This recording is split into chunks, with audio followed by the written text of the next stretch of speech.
Most people think that you need hundreds of thousands of dollars to get into self-storage, but what if I told you I made $150,000 net profit on a storage deal that I never even bought? So today I'm going to talk to you about exactly how you can wholesale storage facilities, even if you don't have any experience or capital. Now, to give you a little bit of context, I have wholesaled north of 700 real estate deals in my career, and I've wholesaled multiple storage facilities. In fact, one of them I was able to make $33,000 and I kept a piece of the equity in the deal. What does that mean? I retained a little bit of ownership in the deal and got a wholesale fee along with a few other partners. So there's a lot of creative ways that you can get involved in storage, one of which is wholesaling. And if structured properly, you can not only make your money up front, but you could actually even stay in the deal. Now, this is not just me, I've got coaching clients inside of the Storage Wins community doing the same exact thing right now. And if you stick with me until the end, you're gonna walk away knowing how to wholesale your first or your next storage deal step by step. So let's get into it. I wanted to first zoom out for anybody that is watching or listening that maybe just doesn't quite understand what wholesaling is. You know, you've probably heard the term, but it's a little fuzzy as to what it means. Look, let's simplify things, right? Wholesaling is nothing more than the process of finding a great deal, right? Finding a deal at a discount, getting it under contract. Now, by getting it under contract, that gives you something called equitable interest, right? And then essentially what you're doing is flipping that contract to another buyer for a fee, right? You're essentially shuffling the paperwork. You're getting a good deal under contract at a discounted price or great terms, and then you are marketing it up and selling it to a buyer for a fee who then is going to step into your place as the buyer. So the great thing about this is that you're not fixing up the property, you're not closing on it. Now, there is one way that you can close on it for basically minutes, and then you're gonna resell it. We'll talk about that a little bit later on here. But essentially, you're offloading the risk. You're not taking on any risk. You're just essentially getting control of the deal and connecting the dots, right? You're the deal connector. You're the middleman or the middlewoman that's connecting the dots between a motivated seller or somebody who has a reason they want to sell at a discount and qualified buyers. Now, like I mentioned, I've done this with single family homes numerous times. In fact, there was years where we would wholesale anywhere between 50 and 80 houses a year. You can wholesale land, you can wholesale mobile home parks, multifamily, and yes, you can absolutely wholesale self-storage facilities. Now, why would you even want to wholesale storage? It's a good question because it's ironic that when I got into storage, you know, I was tired of chasing deals. I was tired of the income roller coaster. I was tired of quote unquote scaling a very transactional business. So I wanted to get out of the grind of wholesaling because wholesaling essentially it's a marketing business, right? Yes, it's a people business, but you need to generate a lot of leads. You need to sift and sort through a lot of non-deals in order to get to the good ones. But my very first deal, I actually ended up wholesaling a storage facility. I'm going to share with you that story a little bit later on, but here's where wholesaling a storage facility can make a ton of sense for you, right? Especially if you're just getting started in the storage game. Number one, it is a very low barrier way to get started, right? And unlike single family, which has a tremendous amount of competition, a lot of people don't even know that you can wholesale storage, or they're intimidated by the asset class because it's a much larger piece of real estate, right? One of the biggest benefits of wholesaling storage is that typically you can add an extra zero to the end of that fee that you're going to collect. And we'll talk about that here, but you don't need capital. You don't need experience. You don't need to raise money or go get a loan. Now, what do you need? You need an action plan. You need some guidance, and you need grit and determination, right? You have to understand how to market. You have to understand how to generate leads, how to evaluate deals, and a willingness to really kind of get in the trenches and talk to owners and have those meaningful conversations that you may have heard me talk about in previous podcasts or in previous videos. Because look, wholesaling, one of the things I love about wholesaling as an entry point for people getting into real estate, and self-storage is no different, is that it forces you to get really, really good at finding deals.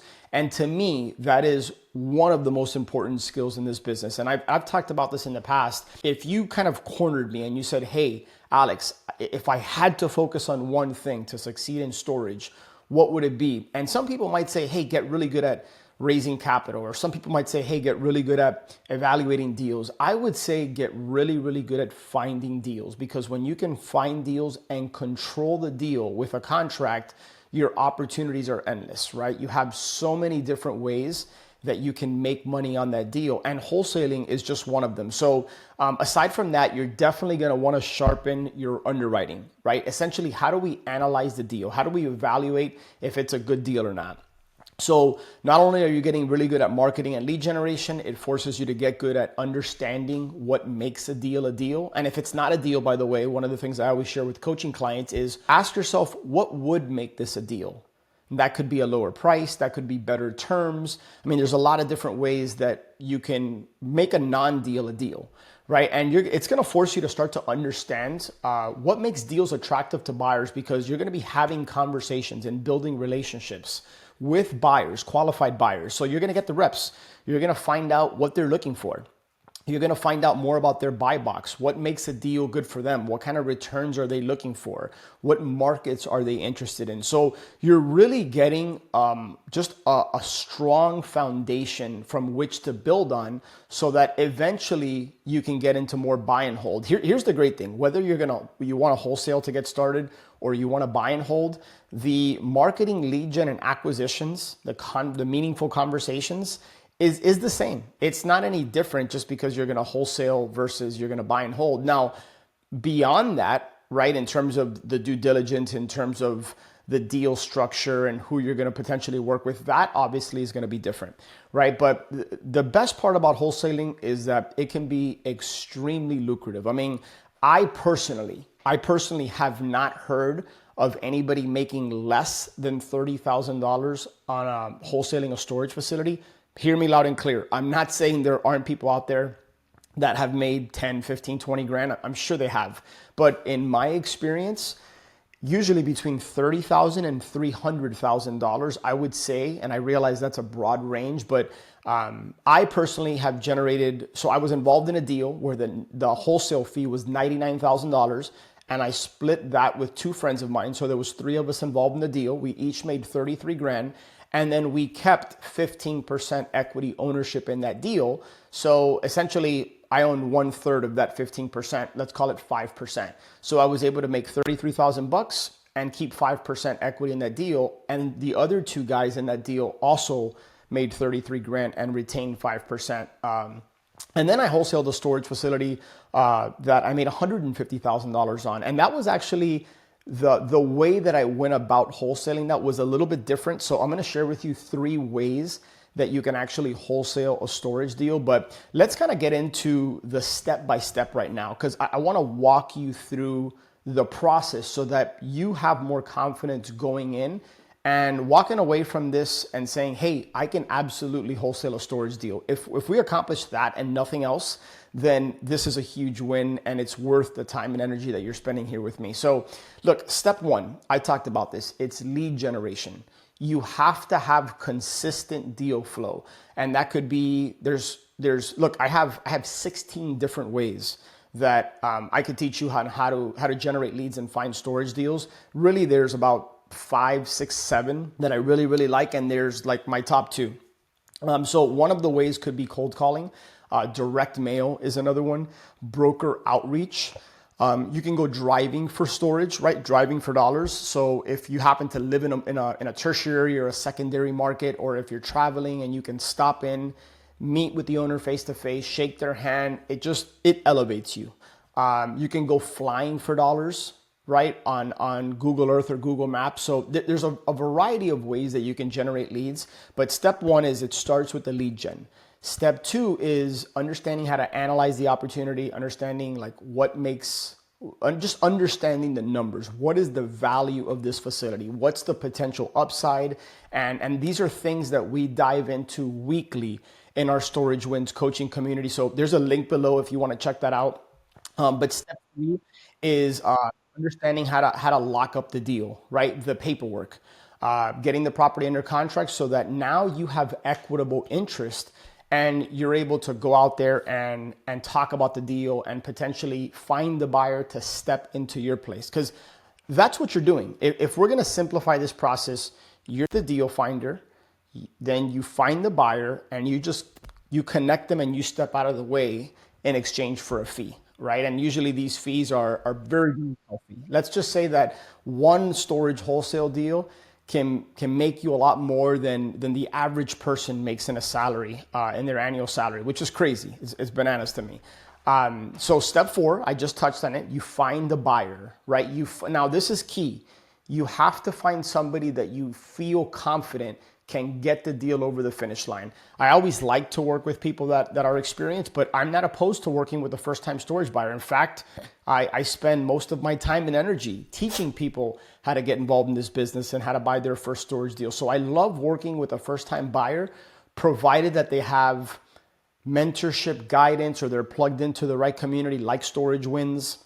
And they inspire confidence in me that they're committed to the deal and that they have the energy, the bandwidth, the persistence, the resources to be able to get the deal done.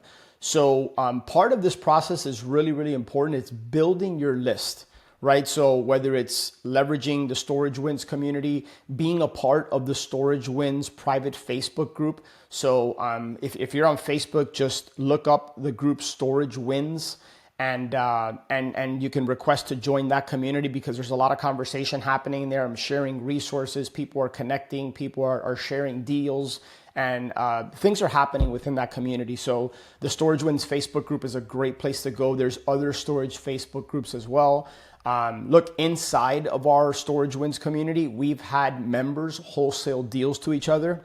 In fact, Mario, depending on when you watch this, he may have already closed on his first deal in Missouri, or he's about to close on it, and that deal came from another community member in Storage Wins. Same thing with Kate. Several months ago, she bought her first deal, and it was a deal that was brought from another one of our community members into the community, and then we had people just partner up on the deal and take it down, right? So that's step 4. Step 5 is the exit. Now, this is where I kind of want to talk about the various ways that you can essentially wholesale a storage deal. So first and foremost, I would say what's most common is what's called an assignment, right? It's a 1-page document, or it could be a 2-page document that you're just assigning the contract over to a new buyer, right? And you're stepping out of the way. You're just assigning the purchase contract to the buyer. It's clean and simple. Now, one thing you have to understand about this is that and this is where the disclaimer, I'm not an attorney or CPA, and this isn't legal or financial advice. So you definitely want to work with a reputable attorney and title company that understands the paperwork and can help you structure this properly to make sure that everybody's protected and taken care of. With an assignment, they will see what you're making, okay? So if that's an issue, either for the buyer or the seller, then an assignment might not make sense. Now, look, I have strong feelings about this. In my opinion, I have bought deals from people where they're making 6 figures of a wholesale fee, and I am happy for them.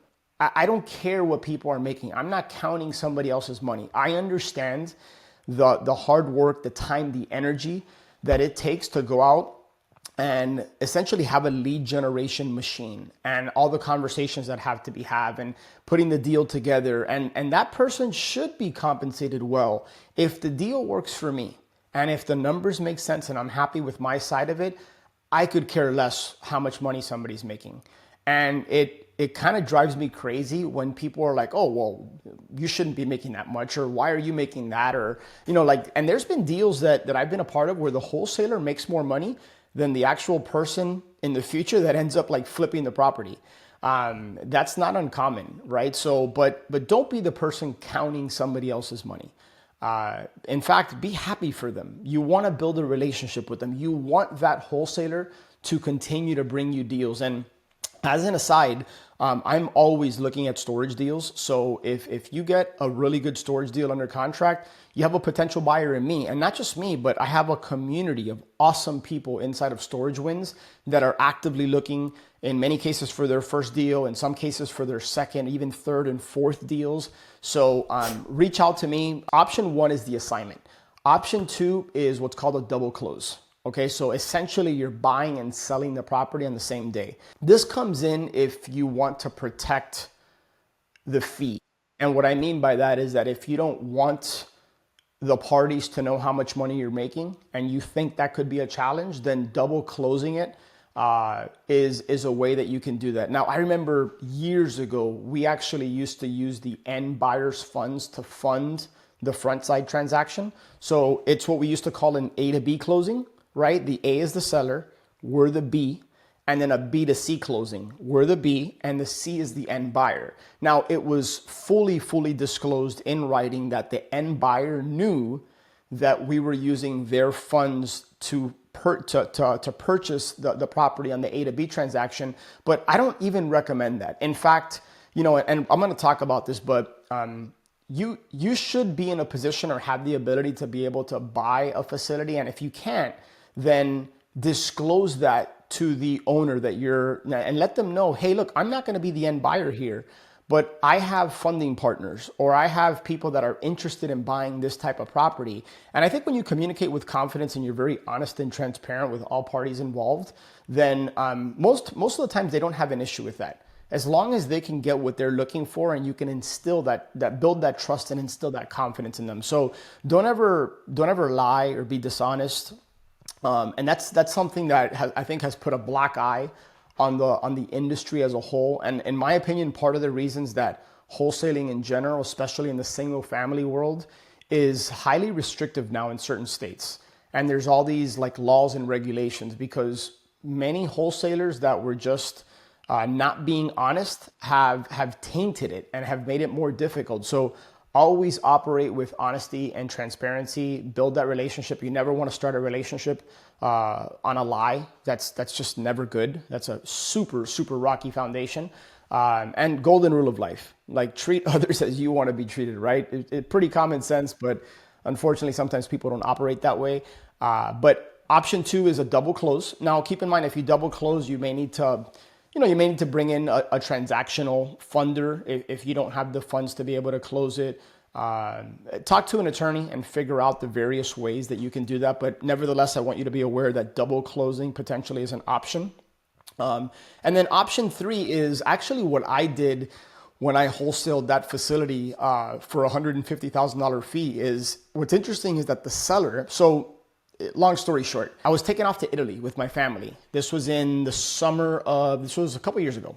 And I was taken off to Italy and about a week before, so I got a call from a lady that said, hey, Alex, you don't know me, we've never spoken, but you sent me a letter about 2 to 3 years ago at this point. Yeah, you sent me a letter roughly 2 years ago. I forget exactly how long it had been. I think it was around 2 years. And she said, I had been thinking about selling at that point, but I wasn't quite ready. And I kept your letter and I wanted to see if you were still interested in buying it.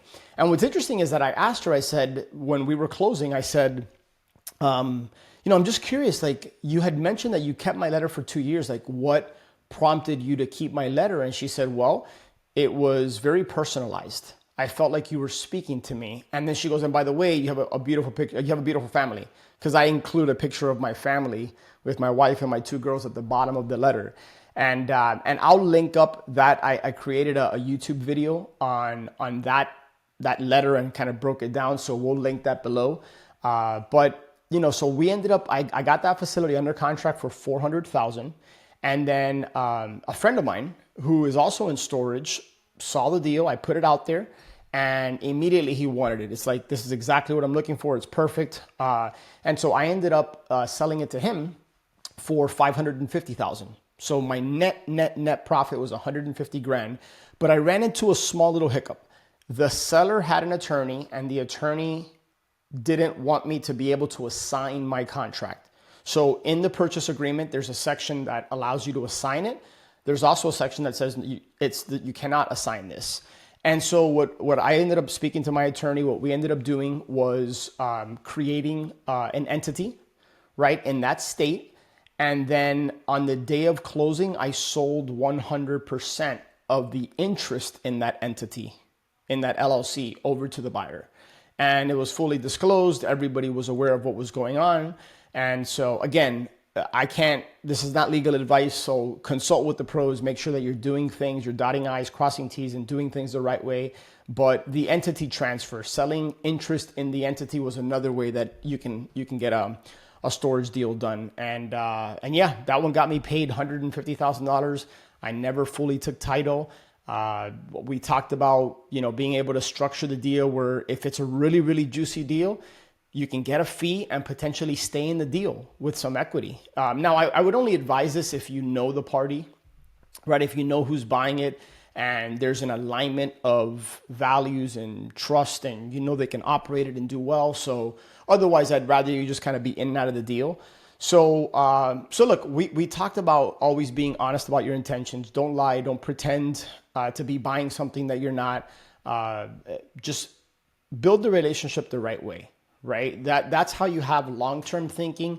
Never be short-sighted. Never just think about the profits on one deal and never, ever, ever screw somebody over, right? Always do what you say you're going to do. The reputation is one of those things that it can take years and years to build, and it can take one bad decision. It could take one comment. It could take just one instance or moment where poof, it's gone.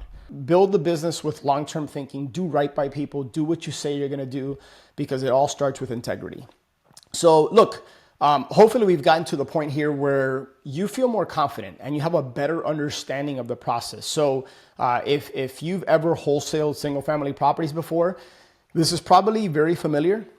And if you haven't, no worries, because anybody can do this, right? It's a simple process once you understand it big picture. And inside of the Storage Wins coaching program, we've helped complete beginners wholesale their first storage deals, make real money doing it. Some even bring deals like I've mentioned into the community and other members buy it. So you want to make sure that you're in the right rooms. You want to make sure that you're surrounded by like-minded people that are growing, that doing and accomplishing the things that you want to accomplish, because that's how everybody grows together. We've talked about structuring, deals where you get involved and get some equity, you get some assignment fees. Structure deals where it's a win-win-win for everybody involved.